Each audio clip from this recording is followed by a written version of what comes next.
नमस्कार.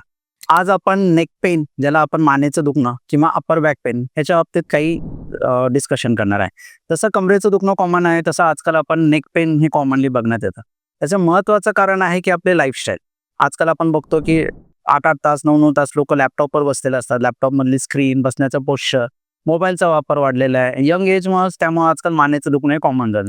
तसेच स्टुडंटमध्ये अभ्यास करताना वाकून अभ्यास करतात. टेबल, चेअर न वापरता खाली वाकून ते लिहित राहतात. त्यामुळे पण नेक पेन हे कॉमन झालेलं आहे. ओल्ड एजमध्ये नेक पेनचे कारण थोडे वेगळे असतात. त्याच्यामध्ये मणक्याची झीज झाल्यामुळे स्पॉन्डिलायटिस होऊन जातो. त्यामुळे त्यांना हे पेन होतं. त्याच्यामध्ये सकाळी उठल्या-उठल्या दुखणं, त्याचबरोबर आखडणपणा निर्माण होणं हे होतं. खूप वेळा मानेचं दुखण्याचे कारण वजन उचलणं किंवा लांबचा प्रवास झाला, त्याच्यानंतर मान आखडून जाते आणि त्यावेळेस सिव्हिअर पेन होऊन जातं. तर याच्यामध्ये लक्षणं काय-काय दिसून येतात. ज्यांचं वजन उचलल्यामुळं किंवा ट्रॅव्हलिंग चेस्ट असते त्याच्यामध्ये मानेचे स्नायू आखडले गेलेले असतात. त्यांना मूव्हमेंट करायला पेन होत राहतं. खूप वेळा जेव्हा मणक्याची जी चकती असते डिस्क ती बाहेर येते आणि नसेवर प्रेशर देतो. त्यामुळे पेशंटला हातात दुखणं, हाताच्या मागच्या बाजूला दुखणं, हाताला मुंग्या येणं किंवा हाताला जडपणा येणं हे सिम्प्टम्स राहतात. हे सिम्प्टम्स हळूहळू औषधं किंवा रेशनी कमी व्हायला मदत होऊन जातात. तर याचे आता निदान कसे करायचे? मोस्ट ऑफ द टाईम जेव्हा पेशंट डॉक्टरांकडे येतो त्याची हिस्ट्री किंवा त्याच्या एक्झामिनेशनवर डॉक्टरांना त्याचं निदान करायला मदत होऊन जाते. पण खूप वेळा काही वेगळ्या प्रकारचे एक्स-रे आपल्याला करावे लागतात. त्याचबरोबर MRI मॅग्नेटिक रेझोनन्स इमेजिंग याच्यामध्ये आपल्याला मणक्यामध्ये चकती बाहेर आली का, नसेवर किती प्रेशर झालंय ते कळण्यास मदत होऊन जाते. तर आता ह्याच्यावर उपचार काय?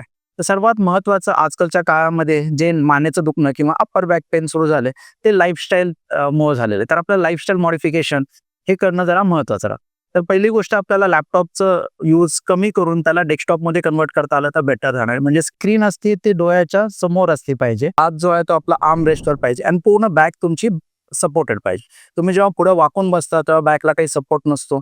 स्क्रीनमुळे तुम्ही वाकून काम करता आणि याच पोझिशनमुळे हे स्नायू सगळे आखडून जातात किंवा स्नायूवर फटीग होऊन जातात आणि ते पेन करायला सुरू करतात.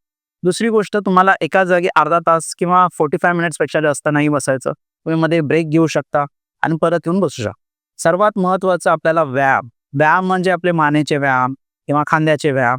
हे रोज जर आपण अर्धा तास, पाऊण तास करत राहिलो, तर तिथले स्नायू स्ट्रॉंग राहतात, पोश्चर इम्प्रूव्ह होऊन जातो आणि हे दुखणं कमी व्हायला मदत होऊन जातं. आपल्याला पोश्चर झोपताना पण महत्त्वाचं असतं. खूप जण डॉक्टरांना ऐकलं असेल, की उशी वापरू नका. पण मी हे सांगेल हे चुकीचं आहे. प्रत्येकाने उशी वापरली पाहिजे. जर उशी नाही तर टॉवेलचा रोल तुम्ही मानेखाली ठेवू शकता किंवा सर्व्हायकल पिलो भेटतात, ज्याच्यामध्ये मेमरी फोम असतो, ज्याला असं एक काउंटर असतो, जो आपल्या मानेचा जो खड्डा आहे त्याला सपोर्ट करतात. ते तुम्ही वापरले की मानेचं दुखणं कमी होण्यासाठी मदत होऊन जाते.